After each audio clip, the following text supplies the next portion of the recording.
네, 우리가 시편에 대해서 계속 살펴보고 있습니다.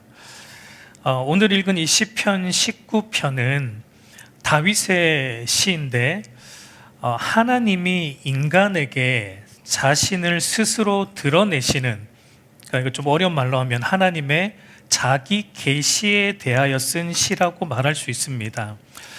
여러분, 하나님은 두 가지로 자신을 계시해 주시는데, 하나는 하나님이 창조하신 피조 세계를 통해서 계시해 주시고, 다른 하나는 바로 하나님의 율법, 말씀을 통해서 계시해 주십니다. 여러분, 이 두 가지를 신학적 용어로 말하면 일반 계시와 특별 계시라고 말해요. 그러니까 일반 계시는 하나님께서 자신이 창조하신 피조 세계, 그러니까 자연 만물을 통해서 하나님 자신을 알 수 있도록 우리 인간에게 자신을 나타내어 주시는 것이고, 특별 계시는 성령의 감동을 받은 선지자들과 또 사도들이 글로 기록한 이 하나님의 말씀인 성경을 통해서 하나님 자신을 더 자세하게 알 수 있도록 우리에게 자신을 계시해 주시는 것입니다. 여러분, 오늘 읽은 이 시편 19편의 구조도 이렇게 이 두 가지로 나눌 수 있습니다. 그러니까 1절부터 6절까지는 하나님께서 자신이 창조하신 피조 세계를 통해 자신을 계시해 주시는 일반 계시의 내용을 다루고 있고, 7절부터 14절까지는 하나님의 율법, 곧 말씀을 통해 하나님을 더 확실하고도 명확하게 계시해 주신다는 특별 계시에 대한 내용과 그 말씀, 특별 계신 말씀에 대한 다윗의 반응을 다루고 있습니다. 우리 1절에서 6절을 먼저 보면은 1절에서 6절에 나오는 하늘이나 궁창이나 날이나 밤이나 해와 같은 이 표현들은 소위 이 자연이라고 우리가 부를 수 있는 것들의 총칭이죠. 그런데 사실 우리 기독교인들은 여러분, 엄밀한 의미에서 자연이라는 단어를 선호하지는 않습니다. 왜냐하면 자연이라는 단어 자체가 가진 의미가 무엇입니까? 스스로 존재한다라는 의미를 가지고 있기 때문에 우리 기독교인은 사실 자연이라는 단어를 쓰기는 하지만 선호하지는 않아요. 왜냐하면 우리는 만물이 스스로 존재한다라는 걸 믿지 않죠. 왜냐하면 만물은 스스로 존재하는 것이 아니라 하나님께서 창조하셨기 때문이죠. 그래서 우리는 사실 자연이라고 하기보다는 뭐라고 하는 게 좋을까요? 피조 세계, 이렇게 표현하는 게 더 좋을 것 같아요.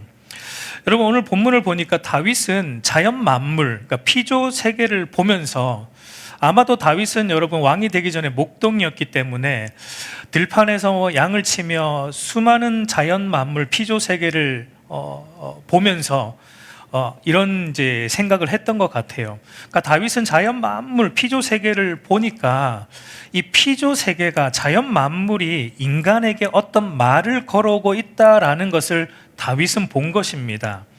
물론 여러분, 자연 만물이 인간들처럼 말을 하지는 않죠.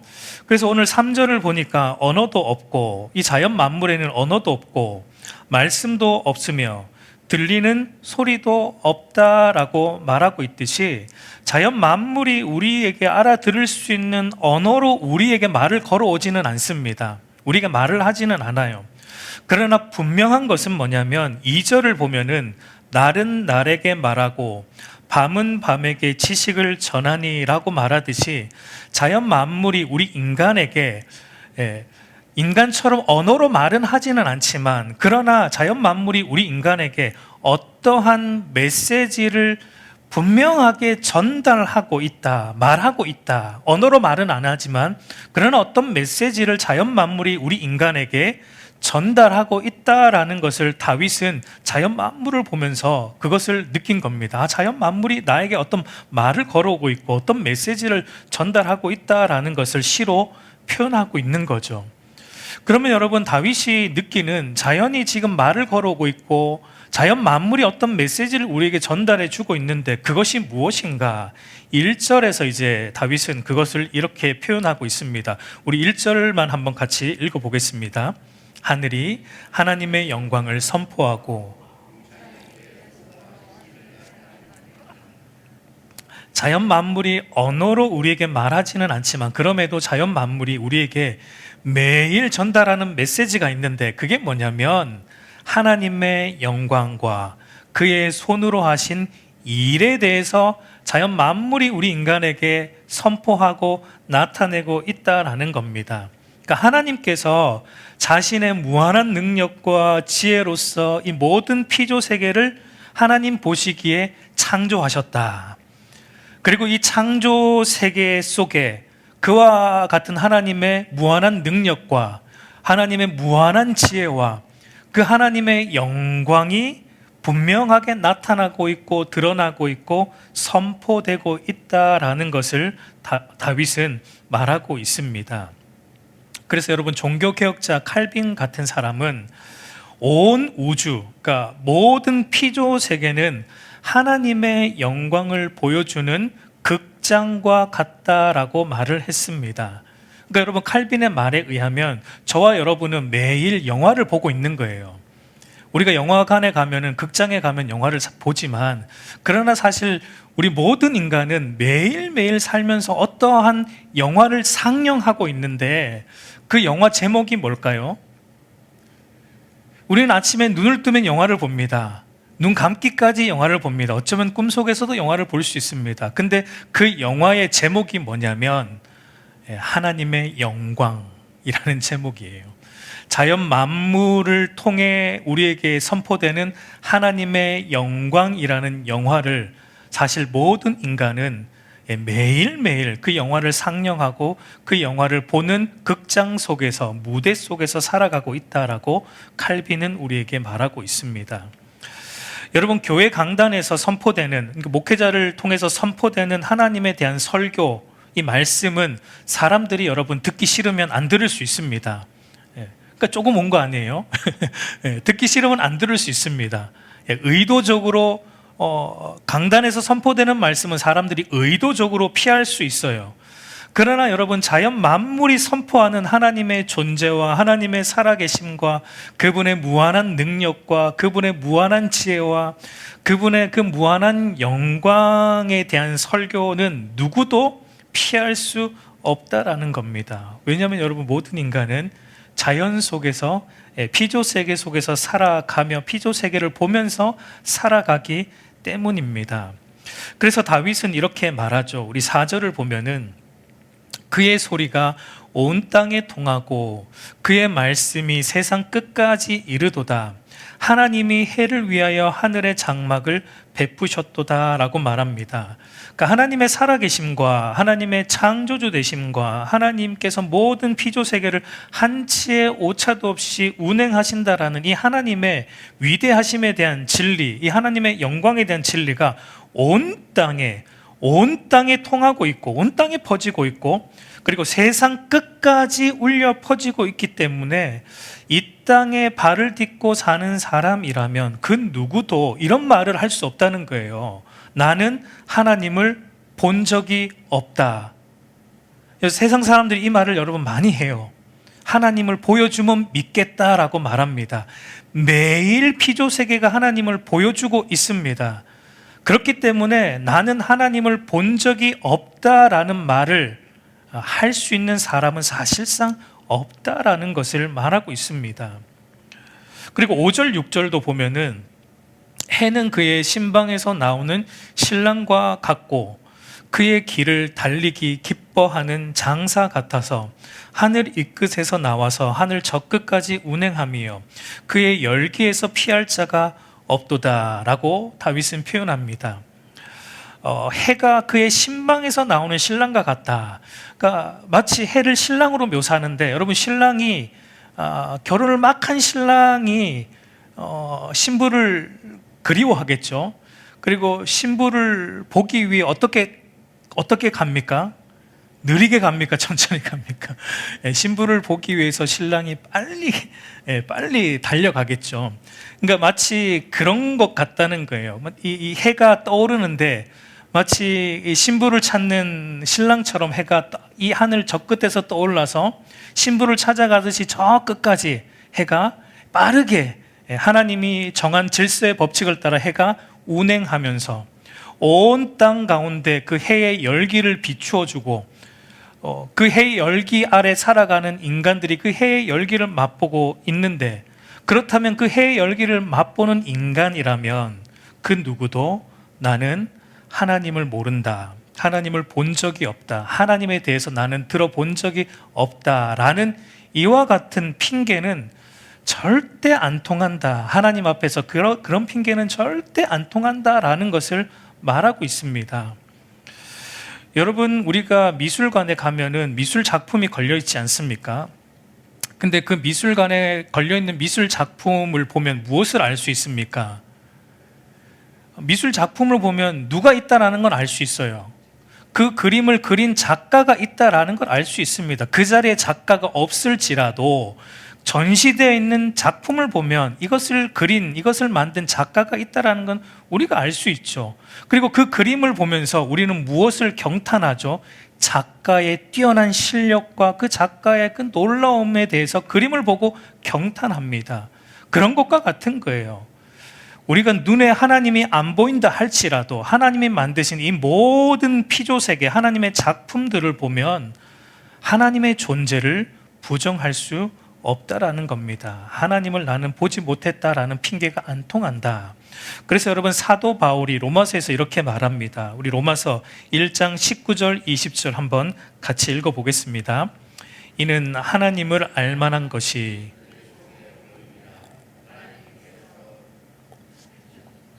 하나님께서 이를 그들에게 보이셨느니라. 창세로부터 그의 보이지 아니하는 것들, 그의 영원한 능력과 신성이 그가 만드신 만물에 분명히 보여 알려졌나니 그러므로 그들이 핑계하지 못할지니라. 여러분, 마지막 때 누군가가 하나님 앞에 가서 저 하나님 본 적이 없습니다, 아무도 저에게 복음을 전해준 사람도 없습니다, 그래서 하나님 못 믿었습니다 라는 핑계가 안 통한다는 겁니다. 우리 인간 안에 하나님을 알만한 그 본성, 하나님의 형상이 있기 때문에, 그리고 자연 만물, 양심을 통해서도 우리는 하나님을 알 수 있고 이 피조 세계를 통해서도 하나님을 알 수 있기 때문에 그와 같은 핑계는 절대로 하나님 앞에 통하지 않는다라고 성경이 우리에게 말하고 있는 거예요. 여러분, 그러니까 정말 놀라운 것이 무엇입니까?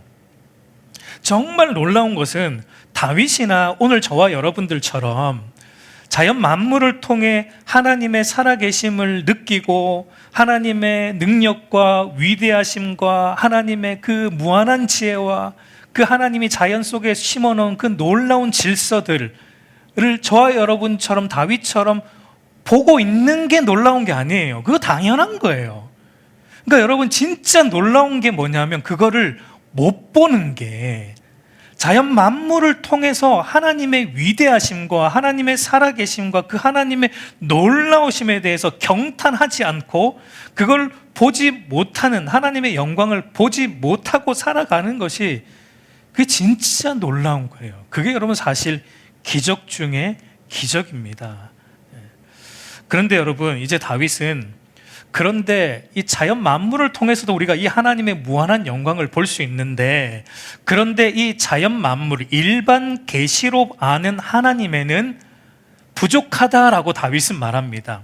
일반 계시를 통해 우리가 아는 이 하나님으로는 한계가 있다라는 것을 다윗은 우리에게 말하고 있어요. 일반 계시인 자연 만물을 통해 우리가 알 수 있는 하나님은 창조주 하나님이죠. 그 창조주 하나님의 위대하심과 영광이고 그분의 능력과 지혜입니다. 근데 그것으로는 부족하다는 겁니다. 왜 부족한가? 왜냐하면 그것으로는 우리가 구원에 이를 수가 없기 때문입니다. 여러분, 구원에 이르기 위해서는 우리는 타락했기 때문에 죄로부터 먼저 구원을 받아야 되는데, 구원에 이르기 위해서는 무엇이 필요합니까? 구원을 이루기 위해서는 하나님께서 우리를 구원하시기 위해 그의 아들 그리스도를 통해 어떤 일을 행하셨는지를 우리가 알아야 됩니다. 하나님께서 그리스도를 통해 우리의 구원을 위해 어떠한 일을 하셨고 그 일이 우리에게 어떤 의미가 있고 우리가 그것을 믿는 것이 어떤 것인지에 대한 지식이 필요한데 그 지식은 무엇을 통해서 알 수 있습니까? 자연으로는 모르는 거예요. 그 지식은 하나님이 특별히 계시해 주시는 특별 계시인 성경 말씀인 하나님의 말씀을 통해서만 알 수 있다라는 것을 말하고 있습니다. 디모데후서 3장 15절 우리 한번 같이 읽어보겠습니다. 또 어려서부터 성경을 알았나니 성경은 능히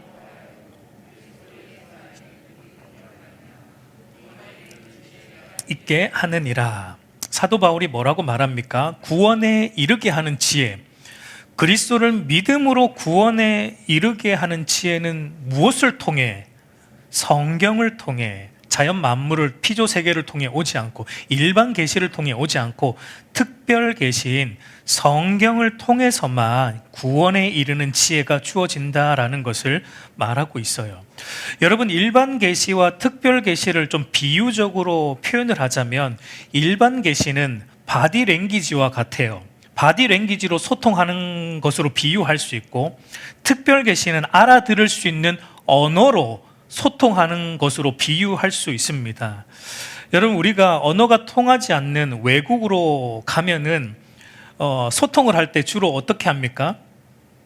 우리가 언어가 유창하지 않으면 소통을 어떻게 해야 될까요? 뭔가 이렇게 몸으로 제스처로 소통을 해야 되죠. 그래서 몸으로 하는 언어다. 그래서 이제 영어로 바디 랭귀지라고 부르는 거죠. 물론 여러분, 바디 랭귀지로도 어느 정도 소통이 돼요. 신기하게도 어느 정도 소통이 됩니다. 통합니다. 그러나 정확하게 의사 전달은 안 돼요. 소통은 되는데 정확한 의사 전달은 바디 랭귀지로는 불가능합니다. 내가 말하고자 하는 것이 정확하게 어떤 의도인지는 이 제스처로는, 바디 랭귀지로는 한계가 있다라는 겁니다. 그러면 여러분, 정확한 나의 말의 의도를 전달하려면 어떻게 해야 됩니까? 알아들을 수 있는 말로, 언어로, 알아들을 수 있는 그 나라의 언어로 소통을 해야 되는 것입니다. 그러니까 이와 같이 하나님이 창조하신 자연 만물을 통해서 우리가 하나님을 알 수 있지만 그것은 마치 바디 랭귀지로 소통하는 것 같아서 하나님에 대해서 정확하게 모른다는 거예요. 하나님에 대해서 이 정도는 알 수 있는데 하나님의 그 정확한 의도, 하나님이 우리 인간에게 가지고 있는 정확한 의도, 하나님이 이 세상을 향한 정확한 의도, 우리를 구원하시기 위해 하신 정확한 그 하나님의 일하심에 대해서는 일반 계시, 바디 랭귀지와 같은 일반 계시로는 우리가 온전히 파악하기가 힘들다라는 겁니다. 하나님의 정확한 의도를 파악하려면 우리가 언어로 소통해야 돼요. 그러니까 그 언어가 뭐라는 겁니까? 바로 하나님이 직접 말씀해 주신 성경, 하나님의 말씀인 기록된 성경을 통해서만 우리가 하나님이 정확하게 어떤 분인가, 하나님이 우리의 구원을 위해 그리스도를 통해 어떠한 일을 행하셨는지는 바로 이 성경, 하나님의 말씀인 성경을 통해서만 알 수 있다라는 것입니다. 그래서 여러분, 일반 계시를 말하는 우리 1절부터 6절을 보면은 하나님의 이름이 단 한 번 나옵니다. 하나님의 이름이 단 한 번 나오는데 그때 사용되는 하나님의 이름이 히브리어로 엘이에요. 엘. 엘이라는 건 엘로힘은 이제 복수이고 엘은 단수인데 이 일반적인 하나님의 가장 기본적인 이름이 히브리어로 엘입니다. 그런데 이 이름은 기독교 히브리인들만 쓴 이름이 아니라 고대 근동 지방의 모든 이방인들도 동일하게 신을 칭할 때 엘이라는 동일한 이 단어를 썼습니다. 그러니까 엘이라는 하나님의 이름은 가장 일반적인 하나님의 이름으로 자연 만물을 통해서 알 수 있는 창조주 하나님을 가리키는 하나님의 이름이다라고 말할 수 있습니다. 그런데 이제 재밌는 것은 이제 특별 계시를 말하는 7절 이하를 보면 하나님의 이름이 여러 번 나옵니다. 하나님의 이름이 계속 나오는데 하나님의 이름이 계속 무엇으로 소개되고 있습니까? 하나님의 이름이 바뀌었죠. 위에는 하나님, 엘로 소개되다가 특별 계시를 말하는 7절 이하로부터는 하나님의 이름이 여호와로 바뀝니다. 여러분, 다윗이 굉장히 지금 시를 쓰는데 신학적으로 시를 쓰고 있는 거예요. 앞에서는 엘로 했다가 뒷부분에서는 여호와라는 이름으로 바꿉니다. 이 여호와라는 이름은 야훼, 히브리어 야훼인데 이 여호와라는 하나님의 이름은 특별한 이름이에요. 이것은 이스라엘 백성들하고만 연관된 이름이죠. 하나님이 이스라엘 백성과 언약을 맺을 때 붙여진 그 이름입니다. 그러니까 하나님이 그의 백성과 구원의 언약을 맺으시고 그 언약을 신실하게 지키시는 언약의 하나님, 구원의 하나님을 의미하는 이름이 야훼, 여호와입니다. 나는 너희의 하나님이 되고 너희는 내 백성이 되리라 라는 이 언약을 그리스도 안에서 신실하게 지키시고 이루시는 언약의 하나님, 구원의 하나님을 칭하는 이름이 성경에서 여호와라는 이름입니다. 그러니까 여러분, 다윗이 무엇을 말하는 겁니까? 자연 계시를 통해서 우리는 엘이라는 하나님, 창조주 하나님을 만나지만 말씀, 특별 계신 말씀을 통해서는 우리가 어떤 하나님을 만날 수 있다는 겁니까? 여호와 하나님, 우리와 관계를 맺으시는, 우리를 구원하시는 우리의 하나님이 되시는 여호와 하나님은 오로지 말씀을 통해서만 우리가 깨달아 알 수 있다라는 겁니다. 여러분, 또 재밌는 것은 여호와라는 이름이 총 몇 번 나올까요? 몇 번 나옵니까? 세어보셨습니까? 7번. 모르면 7번 하면 돼요. 7번 나옵니다. 완전수인 7번 나와요. 여호와라는 이름이 7번 나와요. 그러니까 다윗이 무엇을 말하고 싶은 겁니까? 이 하나님의 특별 계신 말씀이 완전하다. 이 여호와 하나님을 알아가는데 말씀만이 완전하다라는 것을 다윗은 굉장히 문학적인 배치를 통해서 우리에게 전달하고 있다라고 볼 수 있습니다. 그래서 여러분 7절도 보면 여호와의 율법은 뭐라고 말합니까? 여호와의 율법은 완전하다. 완전하다, 완전수 7을 통해 말하고 있는 거예요. 이 말씀은 우리로 하여금 구원에 이르는 완전한 지혜이고 여호와 하나님을 알게 하는 완전한 지혜이다라는 것을 우리에게 말하고 있어요. 그래서 사도 베드로도 이런 말을 합니다. 베드로후서 1장 19절을 보면은 우리 한번 같이 읽겠습니다. 또 우리에게는 더 확실한 예언이 있어.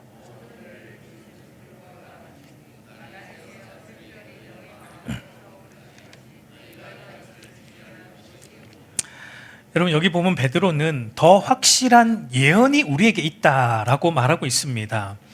더 확실한 예언은 당연히 성경 말씀이죠.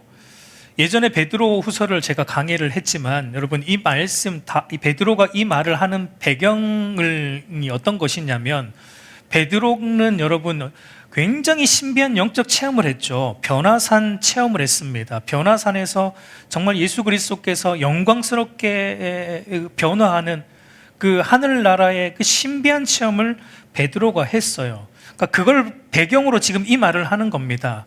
아무리 영적으로 신비한 체험을 했어도 그것보다 더 확실한 건 뭐라는 겁니까? 말씀이라는 거예요. 기록된 말씀이 신비한 영적 체험보다 더 확실한 예언이고 더 정확한 하나님의 계시이다라는 것을 베드로가 말하고 있는 겁니다. 그러니까 여러분, 우리가 추구해야 되는 신앙이 어떤 것입니까? 여러분, 우리가 추구해야 되는 신앙은 어떤 신비한 영적 체험을 우리가 정말 경험하고자 막 추구하고 하는 게 아니라 우리가 추구해야 되는 것은 하나님과 그가 보내신 자 예수 그리스도에 관해 기록된 말씀인 성경을 우리가 더 읽고자 추구해야 되고 성경 말씀을 더 알고자 추구해야 되고 성경 말씀을 더욱더 묵상하고자 하는 일에 창념해야 된다라는 것을 여러분, 베드로는 우리에게 말하고 있는 겁니다. 근데 여러분, 오늘날 그리스도인들을 보면 반대로 신앙생활 하는 경우가 대부분이에요. 여러분, 성경 말씀을 읽고 그 말씀 안에서 발견된 하나님과 그리스도에 대해서는 무감각하면서도 어떤 신비한 영적 체험을 했다고 하면 여러분, 사람들이 어떻게 됩니까? 난리가 나죠. 여러분, 예를 들어서 여러분이 오늘 이제 저녁에 들어가셔서 잠을 자는데 갑자기 꿈에 하나님이 나타나신 거예요. 네.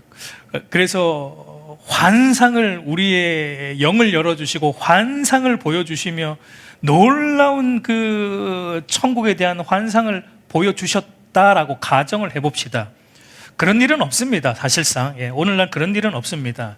그런데 그런 일을 여러분들이 경험했다라고 한번 가정을 해봅시다. 그러면 여러분, 그 다음날 일어나서 어떻게 할까요? 나만 알아야지. 그럴 사람 거의 없죠. 그 놀라운 환상을 아마 여러분들이 경험을 했으면 이 기쁜 소식을 온 세상 전하세 하면서 여기저기 이제 얘기하고 다니겠죠. 내가 꿈에 놀라운 영적 체험을 했는데 이런 신기한 이 천국의 환상을 내가 봤다라고 그러면서 다 이렇게 말하고 다니겠죠. 근데 여러분이 성경을 읽다가 하나님이 예수 그리스도를 통해 우리를 구원하신 이 성경에 기록된 내용을 읽다가 여러분이 소스라치게 놀라고 성경 말씀을 읽는데 막 흥분되고 성경 말씀을 보는데 이 말씀을 누구에게 막 전하고 싶고 그런 일들이 여러분 있습니까? 잘 없죠. 그래야 정상이라는 거예요. 그게 정상인 신앙생활이라는 겁니다. 근데 우리는 반대죠. 뭔가 영적으로 신비한 체험을 하면 그게 더 값진 것으로 여기고 그게 아니라는 겁니다. 베드로는 더 확실한 예언이 성경이다. 그러니까 여러분, 성경 말씀을 볼 때 우리는 더 흥분돼야 되고 이 기록된 성경 말씀을 볼 때 더 확실해 하나님을 알 수 있는 이 말씀을 볼 때 우리는 더 기쁨과 희열로 넘쳐야 되는 것입니다. 여러분, 그렇다면 이 특별 계시인 말씀이 왜 더 확실한 예언이고 왜 더 완전한 계시인가? 오늘 다윗은 7절 전반부를 보면 여호와의 율법은 완전하여 영혼을 소성시키며 라고 말하듯이 여호와의 율법, 곧 하나님의 말씀이 왜 더 확실하냐면 말씀은 우리 인간의 영혼을 소성시키기에 충분하기 때문에 그렇습니다. 여기서 소성시킨다라는 말은 히브리어로 슈브라는 말인데 돌이키게 한다, 이런 의미입니다.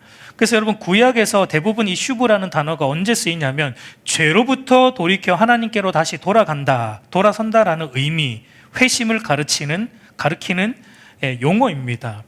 여러분, 일반 계시인 자연 만물을 통해서 우리가 창조주 하나님에 대해서 알 수 있을지는 몰라도 우리가 하나님을 떠난 죄인이다라는 것은 자연 만물을 보고 깨닫지 못합니다. 그리고 그 죄를 회개하고 돌이켜 다시 하나님께로 돌아가는 것은 자연 만물을 보고 그런 일은 일어나지가 않습니다.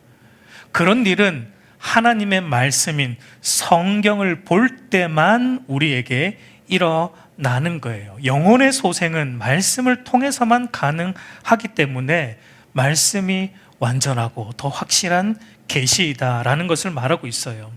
그리고 7절 후반절을 보면 여호와의 증거를 확실하여 우둔한 자를 지혜롭게 한다. 여러분, 여호와의 말씀은 또 우둔한 자를 지혜롭게 하기 때문에 더 확실하고 완전한 계시입니다. 여기서 우둔한 자라는 말은 이제 잠언으로 말하면은 여러분, 잠언에서 이 우둔한 자를 어리석은 자라 그러고 미련한 자라 그러고 라고 말하는데 잠언에서 어리석고 미련한 자를 어떤 자로 묘사하고 있습니까? 이 어리석고 미련한 자를 어떤 자로 묘사하냐면 하나님을 경외하지 않는 자가 어리석은 자이고 미련한 자입니다. 그러니까 지금 하나님의 말씀이 우둔한 자를 지혜롭게 한다라는 것은 하나님의 말씀이 우리로 하여금 하나님을 어떻게 하게 만든다는 겁니까? 하나님을 경외하는 지혜를 우리에게 말씀이 깨닫게 해준다라는 것을 말하고 있습니다. 그래서 여러분, 9절에도 보면 하나님의 말씀을 여호와를 경외하는 도라고 소개하고 있는 것을 보게 되죠. 그러니까 하나님의 말씀은 우리로 하여금 여호와를 경외하게 하고, 여호와를 경외하기 때문에 하나님이 미워하는 죄를 멀리하고 하나님이 기뻐하는 정결함과 의로움으로 살아가게 한다라는 것을 말합니다. 그래서 이 여호와를 경외하는 것만이 영원까지 이르는 참된 지혜이고 참된 복이다라는 겁니다. 여러분, 세상 지혜는 시간이 지나면 또 옛것이 됩니다. 여러분, 90년대에 새롭다라고 말했던 것이 지금 바라보면 그게 전혀 새로운 게 아니에요. 지금 우리가 2025년도에 뭔가 발견되는 새로운 것이 있어도 또 10년이 지나면 그건 또 새로운 게 아닙니다. 그러나 영원까지 변하지 않는 지혜이고 영원까지 새롭게 늘 새로우면서 늘 변하지 않는 그 참 지혜는 하나님의 말씀밖에 없는 거예요. 하나님의 말씀밖에 없는 것입니다. 여러분, 우리가 자연 만물을 관찰하고 연구하는 것을 통해서 여러 가지 지혜들을 얻을 수 있어요. 많은 지혜를 배울 수 있습니다. 그러나 아무리 자연을 관찰해도 영원한 지혜이자 영원한 복인 하나님을 경외하는 삶에 대해서는 절대 배울 수 없다라는 겁니다. 그것은 말씀을 통해서만 가능하다. 그 다음 8절 전반부를 보면 여호와의 교훈은 정직하여 마음을 기쁘게 하고, 여러분, 다윗이 말하는 순서도 유심히 볼 필요가 있습니다. 순서도 여러분 굉장히 의미심장해요. 예사롭지가 않아요. 우리가 하나님의 말씀을 통해 여러분 죄를 깨닫고 우리의 영혼이 소생되고 나면 그리고 영혼이 소생되고 하나님을 경외하는 참 지혜를 우리가 얻으면 그 다음에 당연히 우리 안에 따라오는 것이 뭐라고 다윗은 말하냐면 그게 주체할 수 없는 기쁨이 우리 안에 일어난다라고 말합니다. 무엇에 대한 주체할 수 없는 기쁨인가? 하나님을 진실로 아는 것에 대한 기쁨이고 하나님 말씀을 따라 사는 것에 대한 주체할 수 없는 기쁨이 우리 안에 일어난다라는 겁니다. 여러분, 하나님을 우리가 바르게 알기 전에, 거듭나기 전에 여러분 우리를 기쁘게 했던 것들은 무엇입니까? 그때는 여러분 하나님을 바르게 알기 전에는 우리 수중에 뭔가 돈이 많이 있어야 기뻤고 우리가 하는 일들이 잘 풀려야 기뻤어요. 그러나 뭔가 수중에 없어지고 우리 하는 일들이 안 풀리면 이내 우리는 우울함에 빠지고 자기 연민에 빠지는 그런 삶을 반복해서 살아오지 않았습니까?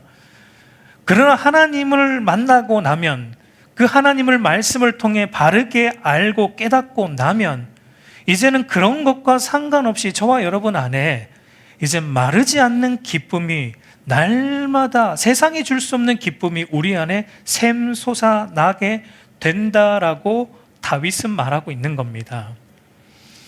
여러분, 저와 여러분 안에 그런 기쁨이 있습니까? 여전히 우리 수중에 뭐가 있어야 기쁘고 우리의 환경과 상황에 따라 우리의 기쁨이 있다가 사라진다라면 여러분, 우리는 돌아봐야 됩니다. 과연 내가 정말 하나님을 만났는가? 진실로 하나님을 만났는가? 라는 것을 우리는 돌아봐야 됩니다. 하나님을 진실로 만난 사람은 그런 것과 상관없는 하나님만이 주시는, 세상이 줄 수 없는 기쁨이 우리 안에 마르지 않는다라는 것을 말하고 있어요.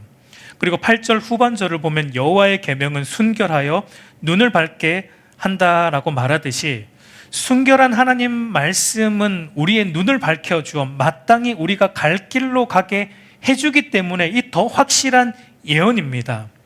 자연 만물을 보고 여러분들이 오늘은 우리가 가야 할 길이 이곳이구나 라고 깨닫는 일은 없습니다. 그러나 하나님의 말씀은 우리에게 우리의 눈을 밝혀줍니다. 하나님의 말씀은 우리로 하여금 마땅히 가야 할 길을 보여주고 가게 하기 때문에 말씀만이 확실한 계시이고 예언이다라는 겁니다. 여러분, 잠언 14장 12절을 보면 어떤 길은 사람이 보기에 바르나 필경 사망의 길이다라고 말하죠. 여러분, 사람이 보기에 바른 길이지만 그러나 하나님 보실 때 그 길이 어떤 길일 수 있습니까? 사망의 길일 수 있다라는 겁니다. 여러분, 우리 인간은 어떤 게 바른 길이고 어떤 게 사망의 길인지 우리는 온전히 분별할 수 있는 자들이 아니에요. 왜냐하면 우리는 부패한 죄인들이기 때문입니다. 무엇이 정말로 바른 길이고 무엇이 사망의 길인가를 참으로 알려주는 것은 하나님의 말씀밖에 없습니다. 순결한 하나님의 말씀만이 우리로 하여금 바른 길과 사망의 길에 대한 분별력을 우리에게 준다라는 겁니다. 그러므로 여러분, 이제 10절에서 다윗은 이제 이와 같은 여호와의 율법을 어떻게 해야 되는가, 10절 우리 한번 같이 읽겠습니다. 금 곧 많은 순금보다 더 사모할 것이며, 네, 이와 같은 하나님의 말씀을 어떻게 해야 된다. 이 세상 그 어떤 것보다 더 사모해야 되고, 이 세상 그 어떤 것보다 더 달게, 더 달다라는 건 먹어야 된다는 거죠. 이 세상 그 어떤 것보다 하나님의 말씀을 사모함으로, 즐거워함으로 주의 말씀을 주야로 묵상해야 된다. 그게 그리스도인이다. 하나님을 경외하는 사람이다. 하나님의 말씀을 주야로 묵상해야 된다. 그래서 여러분, 다윗은 시편을 시작하자마자 시편 1편에서 이 말을 하지 않았습니까? 시편 1편 2절을 보면 오직 여호와의 율법을 즐거워하여 그의 율법을 주야로 묵상하는도다. 다윗은 여호와의 이 율법, 특별 계신 하나님의 말씀을 그 어떤 것보다 즐거움으로 주야로 묵상했습니다. 왜 그렇게 다윗이 하나님의 율법을 사랑했고 주야로 묵상할 수밖에 없었는가? 11절에서 13절 우리 한번 같이 읽어보겠습니다. 또 주의 종이 이것으로 경고를 받고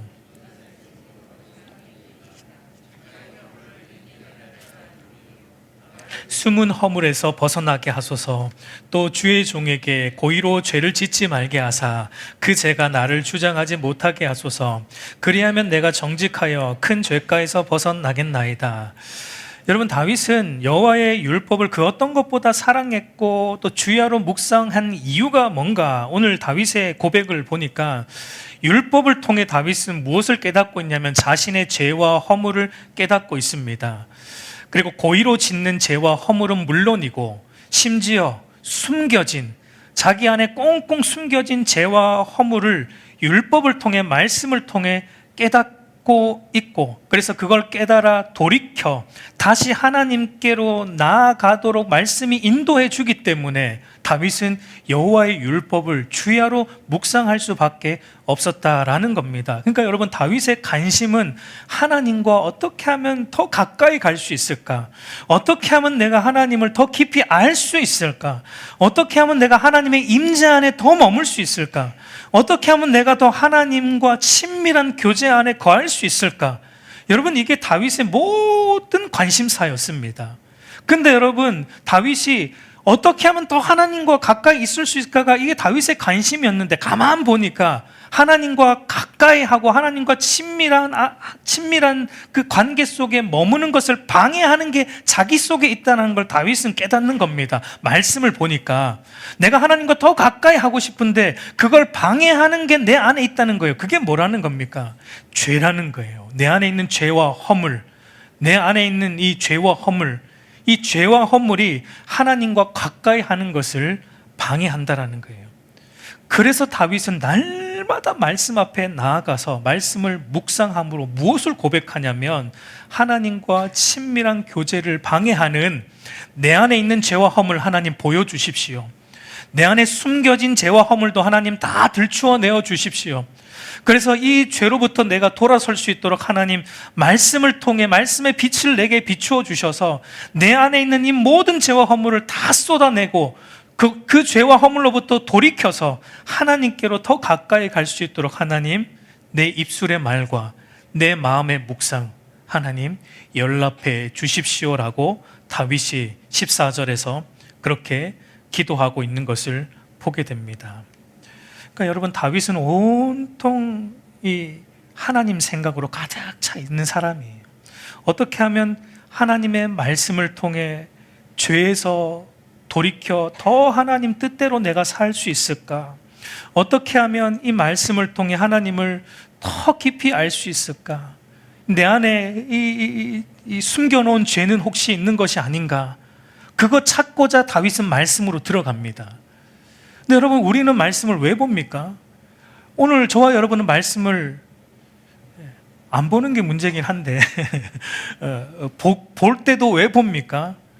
어떻게 하면 뭐 은혜 받을까? 뭐 그것도 말씀을 보는 이유 중에 하나이죠. 그러나 그것보다도 여러분 다윗처럼 말씀을 통해서 우리는 우리의 죄를 깨닫고, 그래서 우리의 죄로부터 돌아서서 더 하나님께 가까이 가기 위해서 그 말씀을 주야로 묵상하고 그 말씀을 사랑해서 어떻게 하면 내가 더 하나님 안에 있을까라는 것으로 우리는 말씀을 읽고 말씀을 묵상해야 되는 것입니다. 그게 여러분 은혜예요. 그것이 하나님이 주시는 은혜입니다. 다른 게 아니라 그렇게 말씀을 읽을 수 있는 게 하나님의 은혜라는 것입니다. 여러분, 이제 말씀을 맺겠습니다. 여러분, 철로 역정을 쓴 존 번연이 이런 말을 했어요. 성경이 당신을 죄로부터 지켜줄 것이다. 그렇지 않으면 죄가 당신을 성경으로부터 지켜줄 것이다. 무슨 말인지 이해가 됩니까? 성경이 당신을 죄로부터 지켜줄 것이다. 그렇지 않으면 그 반대로는 죄가 당신을 성경으로부터 지켜줄 것이다. 그러니까 여러분, 우리는 둘 중에 하나밖에 없습니다. 성경을 가까이 함으로 우리가 죄로부터 멀어지던가, 아니면 성경을 멀리 함으로 죄로부터 가까이 가던가, 둘 중에 하나예요. 여러분, 우리가 그리스도인인데 성경을 읽지 않는다? 그거 여러분 말이 안 되는 겁니다. 저는 성경을 읽어도 잘 이해가 안 돼서 목사님 못 읽겠어요. 핑계가 안 되는 거예요. 그리스도인인데 성경을 읽지 않는다? 죄로 가까이 나아가고 있는 거예요. 그래도 난 성경을 안 읽어도 죄 안 짓습니다. 아니요, 성경 안 읽는 게 죄예요, 사실은. 그게 말이 안 되는 겁니다. 우리 사랑하는 성도 여러분, 2026년에 말씀을 가까이 하는 한 해가 되기를 간절히 소망합니다. 성경을 여러분 그 어떤 것보다 사랑하십시오. 성경을 그 어떤 것보다 여러분 아끼십시오. 이 하나님의 말씀을 어떤 것보다 여러분 귀하게 여기십시오. 이 말씀을 볼 때, 한 절 한 절을 볼 때 이 특별한 계시입니다. 여러분, 저와 여러분에게 하나님이 우리를 어떻게 사랑하셨는지를 보여주는 특별한 계시가 성경이에요. 아무에게나 열려있는 계시가 아니기 때문에 특별 계신 거예요. 자연 계시는 누구에나 열려있는 거예요. 그래서 특별하지가 않은 거예요. 그러나 특별 계신 성경은 아무에게나 열리는 게 아니라 하나님의 백성에게만 열리는 계시이기 때문에 특별한 겁니다. 그러니까 여러분, 성경을 좀 특별하게 대하세요.